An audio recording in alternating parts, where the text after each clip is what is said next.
ঘুরে আইসা ঢাকার পরে চিন্তা করে আব্দুল জলিল মিয়া, শ্বশুরের অভাব গুছাবো এই টাকা দিয়া থাকলে মাতা পিতা। আরে থাকলে মাথা পিতা বন্ধু শ্রোতা দিতাম তাদের হাতে, মাঝে মাঝে বুক বেসে যায় দুই চোখের পানিতে যখন গাড়ি ছাড়ে। আরে যখন গাড়ি চালে শস্য করে রাজশাহী পৌঁছিল, 5.5 মাইল নদীর পথে নৌকাতে উঠিল বেলা 4টায়। ঘুরে বেলা 4টায় নাবিরায় শ্বশুর বাড়ির ঘাটে, দোনালিটা হাতে লইয়া কুলে যখন ওঠে সবাই দেখতে পাইয়া।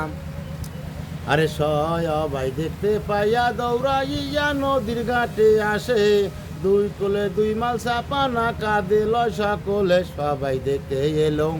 আরে সবাই দেখতে এলো না আসিল সেনের ছোট ভাই, শিক্ষার মূল্য যাহার কাছে সে জগতে নাই যাহার স্নেহ পাইয়া।